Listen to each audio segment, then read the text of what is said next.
ఆత్మబంధువులందరికీ నా యొక్క ఆత్మ ప్రణామాలు. ఇంత గొప్ప జ్ఞాన మార్గాన్ని మనకందించిన మహాత్ములైన బ్రహ్మర్షి పితామహ పత్రిజీ దంపతులకు, ప్రతిరోజు నాకు జ్ఞానాన్ని అందిస్తున్న బ్రహ్మర్షి తటవర్తి వీరరాఘవగారి దంపతులకు ఒకసారి ఆత్మ ప్రణామాలు తెలుపుకొని కార్యక్రమం స్టార్ట్ చేసుకుందాం మాస్టర్స్.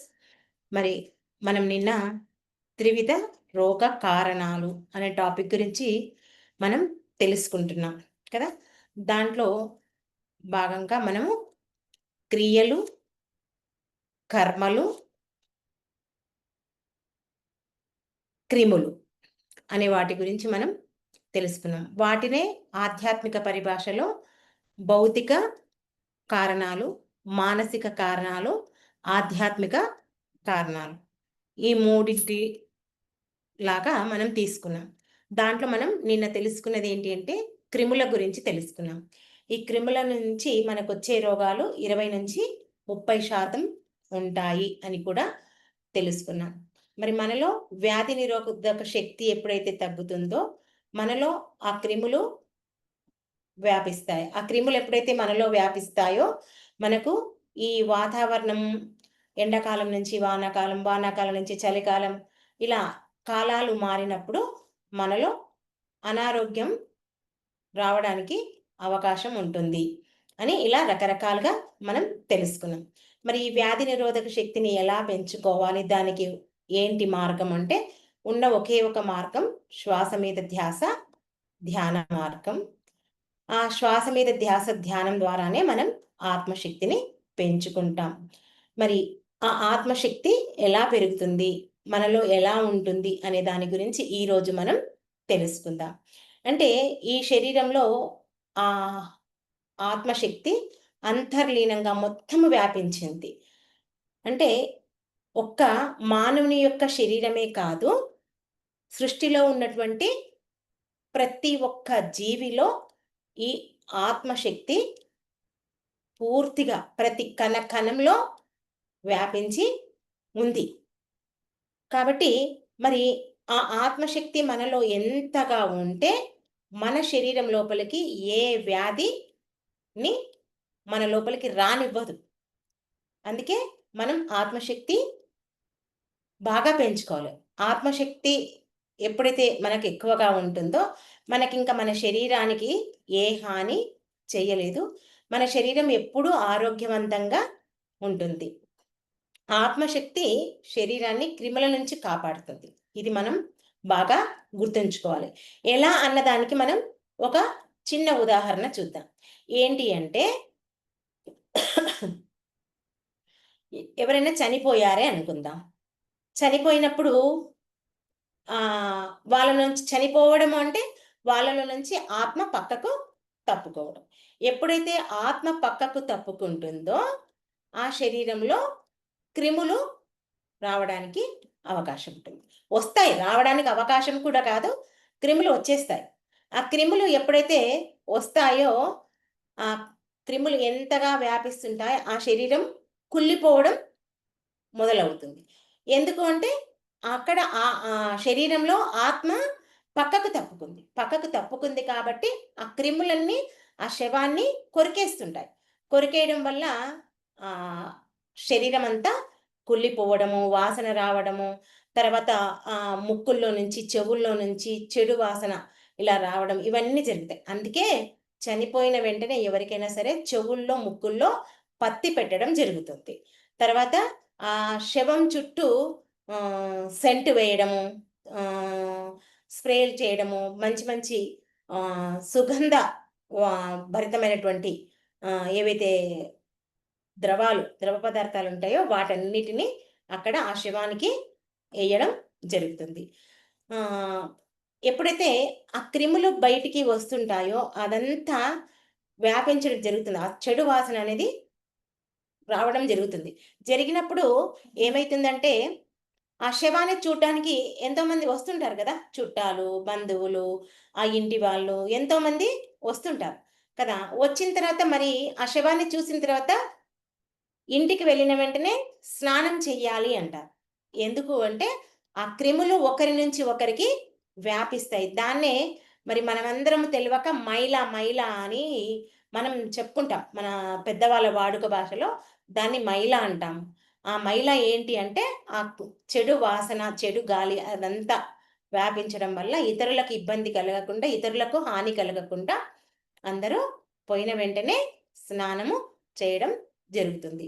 ఇలా ఈ ఆత్మశక్తి తగ్గితే, పోతే, లేకుంటే ఇవన్నీ మనకు రకరకాలుగా జరుగుతాయి. అందుకే ఆ శవాన్ని 2, 3 గంటల కంటే ఎక్కువసేపు ఇంట్లో ఉంచుకోరు కదా! వెంటనే దాన్ని పూడ్చిపెట్టడమో, కాల్చివేయడమో ఏదో ఒకటి తప్పకుండా చేస్తుంటారు. కాబట్టి ఆత్మ తప్పుకోగానే క్రిములు శరీరంపై దాడి చేస్తాయి అనే విషయం మనం ఇక్కడ గుర్తుంచుకోవాలి. ఆత్మశక్తి ఉన్నంత సేపు ఏది చెయ్యదు. కానీ ఎప్పుడైతే ఆత్మ పక్కకు తప్పుకుంటుందో ఇవన్నీ జరుగుతుంటాయి. కాబట్టి శరీరంలో ఉన్నప్పుడు ఆత్మశక్తి ఉంటుంది. ఆ శరీరంలో ఉన్న వ్యాధి నిరోధక శక్తి ఏంటి అంటే ఆత్మశక్తి. వ్యాధి నిరోధక శక్తి దేనివల్ల వస్తుంది? మనకుంటుంది అంటే ఆత్మశక్తి వల్ల. కాబట్టి ఈ శరీరంలో వ్యాధి నిరోధక శక్తి అంటే ఆత్మశక్తి పెంచుకునే మార్గం ఏంటి అంటే పత్రిజీ చెప్పిన ఏకైక మార్గం శ్వాస మీద ధ్యాస. ఈ ధ్యానం చేయడం వల్ల మన యొక్క శరీరంలో ప్రవేశించేటువంటి ఆ ప్రాణశక్తి మనకి ఎంతో చైతన్యవంతాన్ని కలగచేస్తుంది. మరి అంతేకాకుండా ఈ వ్యాధి నిరోధక శక్తి పెరిగి మనకు రోగాలు రాకుండా చేస్తుంది. కాబట్టి మనం ధ్యానం ఎవరైతే చేస్తారో వాళ్ళు నిరంతరం మందులు వాడకుండా వాళ్ళకున్నటువంటి రోగాన్ని తగ్గించుకోవడానికి ఇక్కడ అవకాశం ఉంటుంది. అసలు రోగాలే రాకుండా చేసుకోవచ్చు. దేని ద్వారా? ఆత్మశక్తిని పెంచుకోవడం ద్వారా. అందుకే మనకు పత్రి గారు శ్వాస మీద ధ్యాస ధ్యానాన్ని మనకు అందించారు. మరి నెక్స్ట్ క్రియలు. ఇక్కడ మనం పైన ఇన్ని రకాలుగా చెప్పుకున్నాం. ఆత్మశక్తి గురించి ఇన్ని రకాలుగా మనం వ్యాధి నిరోధక శక్తి చెప్పుకున్నాం. అయితే ఇక్కడ ఇంకా మనకొచ్చే సమస్త రోగాలు బీపీ అనుకోండి, షుగరు, మరి మైగ్రేన్ హెడేకు, మూర్ఛ వ్యాధి, పెరాలసిస్, తర్వాత కిడ్నీలు ఫెయిల్ కావడం, హార్ట్‌కు ఇబ్బంది కావడం, ఇలా రకరకాలుగా ఎన్నో జబ్బులు మనకు వస్తాయి. మరి వీటినే డాక్టర్లు ఏం చెప్తారు అంటే ఇవి దీర్ఘకాలిక రోగాలు అని చెప్తారు.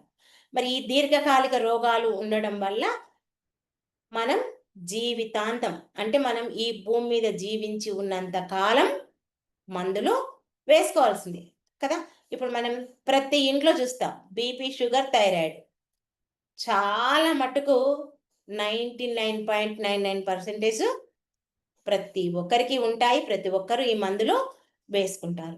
వీటినే సైకోసోమాటిక్ డిసీజెస్ అని కూడా అంటారు. కాబట్టి ఈ మానసిక అశాంతి, ఒత్తిళ్ళు, ఈ డిప్రెషన్ల వల్లనే మనకు ఈ బీపీ, షుగర్లు వస్తాయి. మనం ఎప్పుడైతే డాక్టర్లకు ఇది చూపించుకుంటామో డాక్టర్లు ఏం చెప్తారు? మీకు స్ట్రెస్ ఎక్కువైంది, ఒత్తిడి ఎక్కువగా ఉంది, మీరు కొంతకాలం పాటు ఈ మందులు వాడండి, ఎలాంటి వ్యవహారాలు చూసుకోవద్దు, ఇంటి పట్టునే ఉండండి, కొన్ని రోజులు విశ్రాంతి తీసుకోండి, అప్పుడే మీకున్నటువంటి వ్యాధి నుంచి మీరు దూరం అవ్వడానికి అవకాశం ఉంటుందని మనకు డాక్టర్లు రకరకాలుగా సలహాలు ఇస్తుంటారు కదా!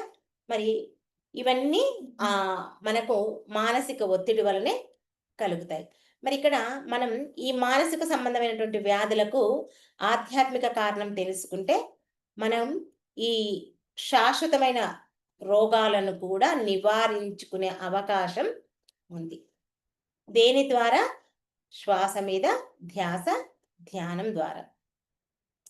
అంటే ఈ క్రియల్లో లోపాల వల్ల వచ్చే రోగాలు ఎంతవరకు మనకు ఉంటాయంటే 50-60% ఏంటి? ఈ క్రియలు అంటే ఈ బీపీ కానీ, షుగర్ కానీ, ఈ థైరాయిడు, హార్ట్ అటాక్ ఇవన్నీ 50-60% వరకు మనకు అవకాశం ఉంటుంది. అంటే మానసికంగా వచ్చే వ్యాధులు అని ఇక్కడ మనం గుర్తుపెట్టుకోవాలి. తర్వాత ఇక్కడ ఈ క్రియల గురించి మనం కొంచెం తెలుసుకుందాం. ఏంటి అంటే ఇక్కడ కర్మ, క్రియ. ఈ 2 పదాలు చూడడానికి కొంచెం కర్మ, క్రియ అనేది వేరే ఉంటాయి. కానీ రెండింటి పని పనే. కర్మ అనే పనే, క్రియ అన్న పనే. ఆ! దీని గురించి మనం కొంచెం తెలుసుకుందాం. అంటే ఇక్కడ కర్మ అంటే మన ప్రమేయంతో జరిగేది. అంటే ఇప్పుడు ఎవరినైనా మనం తిట్టాలనుకున్నాం. తిడతాం. కొట్టాలనుకున్నాం, కొడతాం. మాంసాహారం తినాలనుకుంటే తింటాం. లేదా ఏదైనా ఒక మంచి పని చేయాలనుకుంటే చేస్తాం. సేవ చేయాలన్నా సేవ చేస్తాం. దానం చేయాలనిపించినా చేస్తాం. ఏదైనా మన మనస్సు పైన ఆధారపడి ఉంటుంది. మన మనస్సు చెప్పినట్లే మనం చేస్తాం. అంటే ఇక్కడ మంచి చేయాలని మన మనసు కోరిందనుకోండి, మంచి చేస్తాం. చెడు చేయాలని మన మనసు చెప్పిందనుకోండి, అంటే ఇక్కడ మన ప్రమేయంతో జరిగే పనులే ఇక్కడ ఈ కర్మ ద్వారా చేయగలుగుతాం. కర్మ అంటే పని. మరి ఎటువంటి కర్మ మనం చేస్తామో అటువంటి ఫలితాన్ని మనం అనుభవిస్తాం. ఇది ఇక్కడ మనం గుర్తుంచుకోవాల్సింది. మరి అలాగే మన ప్రమేయం లేకుండా జరిగేది క్రియ. అది కూడా పనే. కానీ మన ప్రమేయం ఉండదు. హ్మ్. చూడండి, ఇప్పుడు మనం మాట్లాడుతున్నాం. నేను మాట్లాడుతున్నాను, మీరు వింటున్నారు. కదా! ఆ మాట్లాడుతున్నా, వింటున్నా మన ప్రమేయం లేకుండా మనలో ఒకటి జరుగుతుంది. ఏంటి అది? శ్వాస. ఆ శ్వాస మన లోపలికి వస్తుంది, పోతుంది. ఆ శ్వ ఇప్పుడు మాట్లాడేటప్పుడే ఒకటే కాదు, మనం తింటున్నా, తాగుతున్నా, పడుకున్నా, లేచినా, నడిచినా, ఇలా ఏ పని చేసినా నిరంతరం క్షణం తీరిక లేకుండా మనం ఏది చేసినా దాని పని అదే చేస్తుంది, మన పని మనమే చేస్తాం. అవునా కదా? అంటే ఇక్కడ మన ప్రమేయం లేదు. మన ప్రమేయం లేకుండా జరిగేది క్రియ. ఆ క్రియ ఏంటి అంటే శ్వాసక్రియ. అందుకే దాన్ని శ్వాసక్రియ అని పేరు పెట్టారు. మరి అలాగే మన కడుపులో ఆహారాన్ని తీసుకుంటున్నాం. ఇప్పుడంతా మనం ఆహారం అంతా తీసుకొనే కూర్చున్నాం గదా! మనం మాట్లాడుతున్నాం. వింటున్నాం. క్లాస్ వింటున్నారు. రాసేవాళ్ళు రాస్తున్నారు. వినేవాళ్ళు వింటున్నారు. చూసేవాళ్ళు చూస్తున్నారు. ఏది చేసేవాళ్ళు అది చేస్తున్నారు. కానీ లోపల మనం తిన్న ఆహారం అక్కడ జీర్ణక్రియ జీర్ణం చేసేస్తుంది. వీలైతే మనం పడుకునే వరకు ఇంకోసారి కూడా తింటాం. అంటే ఉదయం నుంచి రాత్రి వరకు మనం ఉదయం టిఫిన్ చేస్తాం. ఆ! మళ్ళీ మధ్యాహ్నం అన్నం తింటాం. సాయంత్రం స్నాక్స్ తీసుకుంటాం. రాత్రికి డిన్నర్ చేస్తాం. ఇలా ఏ పూటకు ఆ పూట మనం తీసుకున్న ఆహారాన్ని మన ప్రమేయం లేకుండా మనం చెప్తున్నామా దానికి? తొందరగా అరుగు, అరుగు నేను పెడతాను నీకు. నేను తినాలి. నాకిది తినాలనిపిస్తుంది. అరుగు అని చెప్తున్నామా? చెప్పట్లేదు. మనం ఏమి చెయ్యట్లేదు. అయినా దాని పని అది చేస్తుంది. అంటే ఇక్కడ మన ప్రమేయం లేకుండా ఆ జీర్ణక్రియ జీర్ణం చేసేస్తుంది. దాన్ని అందుకే జీర్ణక్రియ అని మనం ఇక్కడ చెప్పుకున్నాం. తర్వాత మన శరీరంలో రక్తం ఉంది. మలిన రక్తము, శుద్ధ రక్తం. అది ఊపిరితిత్తుల నుండి గుండెకు సరఫరా చేస్తుంది. చెడు రక్తాన్ని ఊపిరితిత్తులకు గుండా బయటికి పంపిస్తుంది. మంచి రక్తాన్ని గుండెకు పంపిస్తుంది. ఇక్కడ మనం ఏం చేయట్లేదు. దాని పని అది చేసుకుంటుంది. మనకేం తెలియదు. అందుకే దాన్ని రక్త ప్రసరణ క్రియ అంటాం. అలాగే మనం రోజు ఆహారం తీసుకుంటున్నాం, టీలు తాగుతున్నాం, నిమ్మకాయ రసాలు తాగుతున్నాం. ఇలా మనకు ఇష్టమొచ్చినవి మనం తాగేవి డ్రింక్స్. అంటే మజ్జిగ అనుకోండి, నిమ్మకాయ రసం ఏవో మనకిష్టమొచ్చినటువంటి అవి తీసుకుంటున్నాం, తాగుతున్నాం, తింటున్నాం కదా! మరి వాటన్నిటిని తీసుకున్న తర్వాత ఆ వేస్టేజ్ అంటే మలం ద్వారా, మూత్రము ద్వారా బయటికి పంపించేస్తుంది. మనం పంపిస్తున్నామా? దానికేమైనా పని చెప్తున్నామా? మన చేతుల్లో ఏమీ లేదు. మలమూత్ర విసర్జన జరుగుతుంది. అందుకే దానికి విసర్జన క్రియ అని మనం మన పెద్దవాళ్ళు పేర్లు పెట్టారు. ఇలా మనం ఆలోచిస్తే మన శరీరంలో మన ప్రమేయం లేకుండా 200 క్రియలు జరుగుతాయి. పేరుకు మాత్రం మనకు 4 క్రియల గురించి వివరంగా తెలియజేశారు. అంటే ఇవన్నీ మనకు ఏ డాక్టరు అవసరం లేదు. ఏది అవసరం లేదు. ఇవన్నీ నిరంతరంగా మనకు జరుగుతూనే ఉంటాయి. కానీ అందుకే మనకు ఎట్లాంటి అనారోగ్యము లేకుండా ఎప్పుడు ఆరోగ్యంగా ఉంటాం. కానీ ఈ రక్త ప్రసరణ క్రియలో కానీ, విసర్జన క్రియలో కానీ, జీర్ణక్రియలో కానీ, శ్వాసక్రియలో కానీ ఏదైనా సరే చిన్న ఇబ్బంది కలిగిందనుకోండి, మనం వెంటనే డాక్టర్ దగ్గరికి పరిగెత్తుతాం కదా! సహజం అది. ఎందుకు? మనకేం తెలియదు. ఏమైతుందో మనకు తెలియదు. తిన్నది అరగకపోయినా డాక్టర్ దగ్గరికి వెళ్తాము. ఆ! మోషన్ సరిగ్గా ఫ్రీగా వెళ్ళకపోయినా డాక్టర్ దగ్గరికెళ్తాము. శ్వాస ఇబ్బంది కలిగినా డాక్టర్ దగ్గరికెళ్తాం. ఏది కలిగినా మనం డాక్టర్ దగ్గరికెళ్తాం. డాక్టర్ చెప్తారప్పుడు. మీలో ఈ ఇబ్బంది ఉంది. దీనికి కావలసినటువంటి మందులు వాడాలి అని మనకు చెప్తుంటారు. ఎందుకంటే దానికి శక్తి తగ్గడం వల్ల. దేనికి? మనలో ఉన్నటువంటి ఆ క్రియలు ఏవైతే జరుగుతున్నాయో, ఆ క్రియలకు ప్రాణశక్తి తగ్గడం వల్ల ఆ విధంగా మనకు జరుగుతుంది. మరి ఇవన్నీ మనకు తెలియవు. ఆ ఆత్మశక్తి ఎప్పుడైతే తగ్గుతుందో, మనకు ఈ సమస్యలన్నీ తొలగు కలుగుతాయి. ఈ సమస్య కలిగినప్పుడు మరి డాక్టర్లు చెప్తారు. జీర్ణశక్తి తగ్గిందనుకోండి మనకు, తగ్గినప్పుడు ఏం చెప్తారు డాక్టర్లు? నీవు ఈజీగా మీకు డైజెషన్ అయ్యే వస్తువులనే మీరు తినండి. ఉదాహరణకు చెప్తారు. బెండకాయలు, బీరకాయలు, సోరకాయలు ఇలా ఏవైతే మనం తింటే ఈజీగా అరుగుతాయో ఎందుకంటే మీ జీర్ణక్రియ దెబ్బతింది కాబట్టి మీరు ఇలాంటి ఆహారాన్ని తీసుకోవాలని మనకు చెప్తారు. ఇంకా మనకందరికీ అర్థం కావడానికి ఈజీగా ఎలా చెప్పారు గురువుగారు అంటే, ఆత్మశక్తి, విద్యుత్ శక్తి గురించి రెండిటిని పోల్చి చెప్పాడు. విద్యుత్ శక్తి అంటే ఇప్పుడు మనకు కరెంట్ కనిపిస్తుంది. అంటే వైర్లు ఎక్కడున్నాయో మనకు తెలుసు. గోడ లోపల ఉన్నాయని. ఆ గోడ లోపల ఉన్నాయి, వైర్లున్నాయి తెలుసు. ఆ వైర్‌లో ఆ విద్యుత్ శక్తిని మనం చూడగలుగుతున్నామా? చూడట్లేదు కదా! స్విచ్ చేస్తే లైటొస్తుంది. అదే తెలుసు మనకు. కదా! ఆ బల్బు డిమ్‌గైనా, ఏమైనా వోల్టేజ్ ప్రాబ్లమ్ ఉంది. బల్బ్ ప్రాబ్లమ్ ఉంది అని మనం అలా చెప్పుకుంటాం.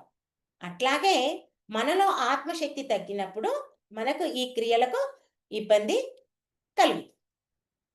మనందరికీ తెలుసు. బల్బులో విద్యుత్ శక్తి ఉండడం వల్ల బల్బు వెలుగుతుందని. మనలో ఆత్మశక్తి ఉండడం వల్లనే మనం జీవించి ఉన్నామన్న సంగతి మనకు తెలియదు. గుడ్డిగా జీవిస్తున్నాము.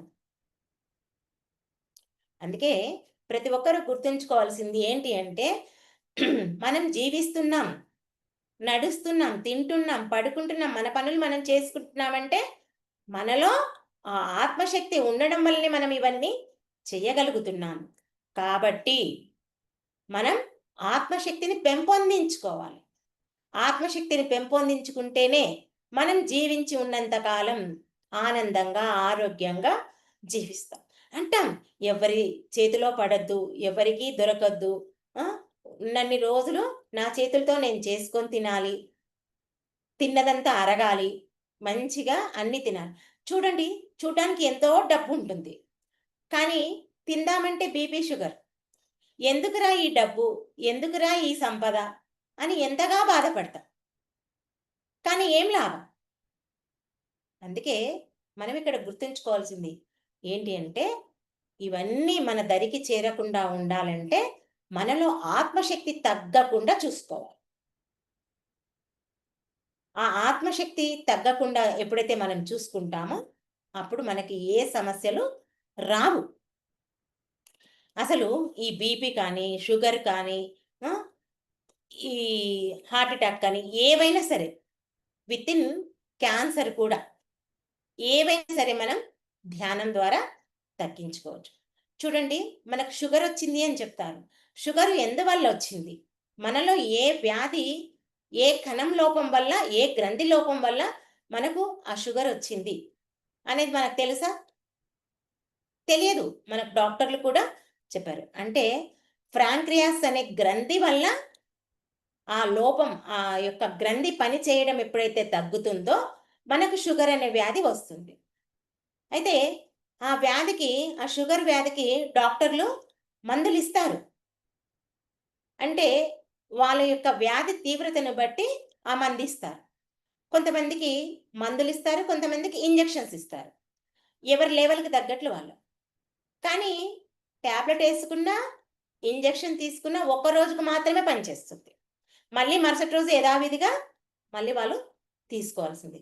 అంటే ఇక్కడ డాక్టర్లు ఎంతవరకు దాన్ని మనకు చూస్తున్నారు అంటే, ఆ యొక్క లెవెల్‌లు పెంచకుండా చూస్తున్నారు. కానీ, ఆ ప్యాంక్రియాస్ గ్రంథి ఏదైతే ఉందో దాన్ని డెవలప్ చేయడానికి వాళ్ళ తరం కాదు.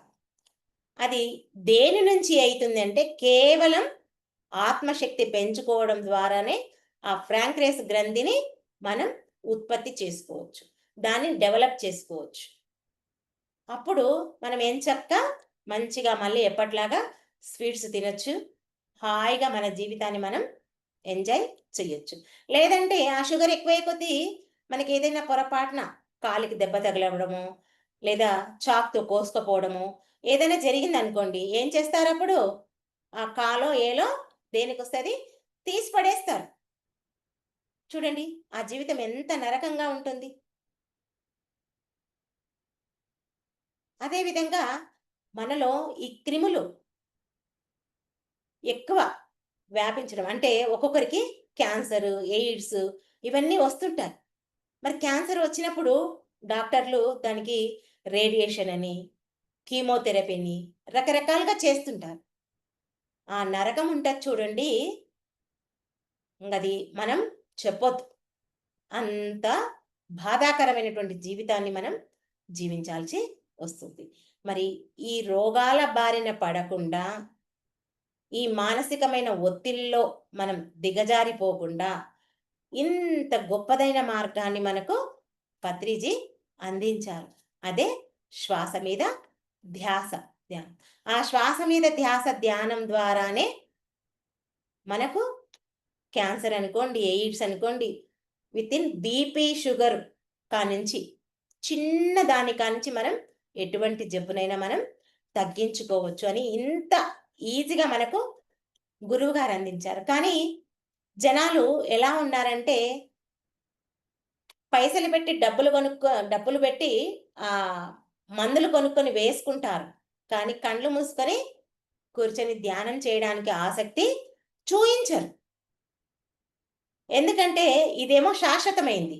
అదేమో అశాశ్వతమయ్యింది. అది ఎవరికీ అర్థం కావట్లేదు. మన చేతుల్లో ఉన్నది కూడా మనం తగ్గించుకోలేకపోతున్నాం. చూడండి, ఒక గంట నిద్రను మనం వదిలేస్తే, త్యాగం చేస్తే, ఈజీగా చెప్పాలంటే ఒక గంట నిద్రను మనం త్యాగం చేస్తే, ఒక నెల రోజులకు కావాల్సినటువంటి శక్తిని సంపాదిస్తాం. అది ఆలోచన లేని స్థితిలోకి వెళ్ళాలి ధ్యానం చేసేటప్పుడు మనం. అప్పుడు నెలకు కావలసినటువంటి శక్తిని మనం సంపాదిస్తాం. ఇది మన చేతుల్లో మన జీవితం ఉంది. మన ఆరోగ్యం మన చేతుల్లోనే ఉంది. ఇది ఎవరికి వాళ్ళు వినియోగించుకోవాలి. తర్వాత నెక్స్ట్ కర్మలు. కర్మలంటే ఇలా మనం చెప్పుకున్నాం ఇప్పుడు. మనలో ఆ వ్యాధి ఎక్కువ కాకుండా చూసుకోవాలన్నా, అసలు వ్యాధే రాకుండా చూడాలన్నా ఆత్మశక్తిని పెంపొందించుకోవాలని మనం తెలుసుకున్నాం. ఇన్ని జాగ్రత్తలు తీసుకున్న కొన్ని రోగాలు మనకు అనుకోకుండా వస్తుంటాయి. సహజం కదా! మనం అంటాం, నేను అన్ని రకాలుగా అన్నీ పాటిస్తున్నాను.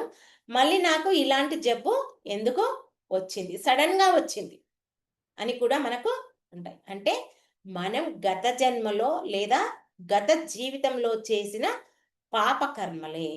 ఆ పాపకర్మల వల్లనే మనకు ఇప్పుడు సడెన్‌గా ఈ రోగాలు రావడం జరుగుతుంది.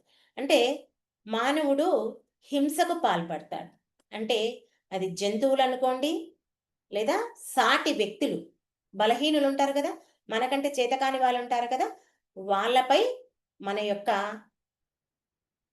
ధైర్యం, మన యొక్క బలం ఎప్పుడైతే చూపిస్తామో, అంటే వాళ్ళను హింసిస్తామో, అప్పుడు మనకు రోగాల రూపంలో మనం ఆ ఫలితాన్ని అనుభవించాల్సి వస్తుంది. కారణం హింసను బట్టే మనకు రోగం. చూడండి, ఒక తలనొప్పి వచ్చినా, కాళ్ళ నొప్పొచ్చినా, ఆ! ఆ దీర్ఘకాలిక వ్యాధులు వచ్చినా ఎంత బాధపడతారు, ఎంత నరకం అనుభవిస్తారు, ఎంత హింసకు గురవుతారు. ఇవన్నీ మనం ఒక్కటే గుర్తుపెట్టుకోవాలి. మనం ఏది చేస్తామో అదే అనుభవిస్తాం. శ్రీకృష్ణ భగవానుడు భగవద్గీతలో చెప్పింది అదే. నీవు ఎలాంటి హింస చేస్తావో అలాంటి హింసనే అనుభవిస్తావు. ఒక శ్రీకృష్ణ భగవానుడే కాదు, గొప్ప గొప్ప మహానుభావులందరూ చెప్పిన మాటలు ఇవే. మనం ఏ చెట్టు విత్తనం నాటితే ఆ చెట్టు ఫలాలే మనం తింటాము. అంటే మనం ఎలాంటి కర్మ చేస్తామో, ఎవరికి ఎలాంటి హాని చేస్తామో అలాంటి హింసనే మనం అనుభవిస్తాము. చూడండి, సపోజ్ ఒక కోడిని కత్తితో కోస్తున్నారనుకోండి, ఈ మెడ నొప్పులు వచ్చేస్తాయి అనుకుంటాం. స్ట్రెస్సు అన్నీ కలుస్తాయి. స్ట్రెస్ వల్ల ఉంటాయి. తర్వాత మనం చేసేటటువంటి పాపకర్మల ఫలితం ఉంటుంది. మరి ఈ కర్మ సిద్ధాంతం ప్రతి వ్యక్తికి మనం ఆలోచించాల్సినటువంటి విషయం ఈ కర్మ సిద్ధాంతం గురించి. మరి ఈ కర్మలు ఎంతవరకు ఉంటాయి అంటే 20-30% వరకు దీనివల్ల మనం బాధపడడానికి అవకాశం ఉంటుంది. ఆ క్రిముల వల్ల 50-60%, క్రియల వల్ల 50-60%, కర్మలు వల్ల 20-30%. చూడండి, కర్మలు అంటాం కానీ కర్మల వల్లనే చాలా తక్కువ ఉంది. మనం జీవించే జీవిత విధానం వల్లనే మనకు ఎక్కువ పర్సెంటేజ్ ఉంది. కాబట్టి మరి ఈ పాప కర్మల నుంచి మనం బయటపడాలి ఎలా అంటే రెండు మార్గాలు. ఒకటి, పాపాలు అనుభవిస్తే పోతాయి. పాపాలు పోతే పోతాయి. ఒకటి, పాపాలు అనుభవిస్తే పోతాయి. 2, పాపాలు పోతే పోతాయి. అంటే పాపాలు అనుభవిస్తే పోతాయి అంటే కొన్నాళ్ళు మనకు వచ్చిన రోగాన్ని కొన్ని రోజులు ఓపిక పట్టుకొని అనుభవించాలి. అనుభవిస్తే ఆ కర్మ తీరగానే మనకు ఆ రోగం పోతుంది. ఆ తట్టుకునే శక్తి రావాలి. తట్టుకునే శక్తి ఎలా వస్తుంది అంటే శ్వాస మీద ధ్యానం చేస్తే మనం ఎంతటి రోగానైనా తట్టుకునే కెపాసిటీ మన శరీరానికి వస్తుంది. కాబట్టి మనం ఏం చేయాలి? శ్వాస మీద ధ్యాస ఉంచి ధ్యానం ఆ చేస్తుంటే మనకి ఎప్పుడైతే ఆ కర్మ అనుభవించేది తీరిపోతుందో ఆటోమేటిక్గా ఆ రోగం మన నుంచి పోతుంది. మరి ఇంకొకటి, పాపాలు పోతే పోతాయి అని చెప్పుకున్నాం. ఒకటేమో పాపాలు అనుభవిస్తే పోతాయని చెప్పాము. పాపాలు అనుభవించడం ఏంటి? ధ్యానం చేస్తే ఆ రోగాన్ని తట్టుకునే శక్తి వస్తుంది, పోతుంది అని చెప్పుకున్నాం. ఇంకోటి, పాపాలు పోతే పోతాయి. పాపాలు ఎలా పోతాయి అంటే మనం శ్వాస మీద ధ్యాస ఉంచి ధ్యానం చేసి మన యొక్క జ్ఞానాన్ని పెంచుకుంటే ఆ జ్ఞానం ద్వారా ఈ కర్మలు పోతాయి. శ్రీకృష్ణ భగవానుడు చెప్పినటువంటి మాట ఏంటి? జ్ఞానాగ్ని దగ్ధ కర్మాణం. మనకు పత్రి గారు చెప్పిన మాట కూడా అదే. ధ్యానం ద్వారా జ్ఞానం, జ్ఞానం ద్వారా మోక్షం. మనం ఏం చేయాలి? శ్వాస మీద ధ్యాస ఉంచి ధ్యానం చేసి జ్ఞానాన్ని పెంచుకోవాలి. పెంచుకుంటే అప్పుడు ఈ కర్మలు అంటే ఆ పాపాలు పోతాయి. కాబట్టి కర్మల ద్వారా వచ్చినటువంటి రోగాలు పోవాలనుకునే వాళ్ళు ఈ నియమాలు పాటించాలి. పాటిస్తే వాళ్ళు దాని నుంచి పూర్తిగా బయటపడతారు. అందుకే ఏ రకంగా చూసినా మనం ఏంటి అంటే రోగాలకు పరిష్కారం ధ్యానమే. పత్రిజీ చెప్పారు మనకు ఏంటి? ధ్యానం సర్వరోగ నివారిణి. కాబట్టి ప్రతి ఒక్కరూ శ్వాస మీద ధ్యాస ఉంచి ధ్యానం చేయండి. సరి అయిన నియమాలతో, సరి అయిన సాత్వికమైనటువంటి శాకాహారం తీసుకొని ఈ ధ్యానం చేయడం వల్ల ఆ కర్మల నుంచి బయట పడతారు. మనలో ఆత్మశక్తి మెండుగా ఎప్పుడైతే ఉంటుందో మన దరికి ఏ రోగము రాదుగాక రాదు. మందులు వేసుకోవడం వల్ల మన శరీరమే విషపూరితం అవుతుంది. ఆ విషపూరితానికి మన శరీరాన్ని అప్పచెప్పొద్దు. మన శరీరం ఎంతో హీనాతిహీనంగా మారిపోతుంది. కాబట్టి ధ్యానం చేసి మన యొక్క శక్తిని పెంచుకొని, ఆ రోగనిరోధక శక్తితో ఉంటూ మన శరీరాన్ని వజ్రకాయుధంలాగా మనం చేసుకోవాలి. అప్పుడే మనం ఉన్నన్ని రోజులు ఈ భూమి మీద ఆనందంగా, ఆరోగ్యంగా జీవిస్తాం. ఇది ధ్యా తీవ్ర త్రివిధ రోగ కారణాలు. ఈ 3 కారణాల వల్ల మనకు రోగాలు వస్తాయి. కాబట్టి ఈ మూడింటి బారి నుంచి మనం బయటపడాలంటే ఉన్న ఏకైక మార్గం శ్వాస మీద ధ్యాస, ధ్యానం.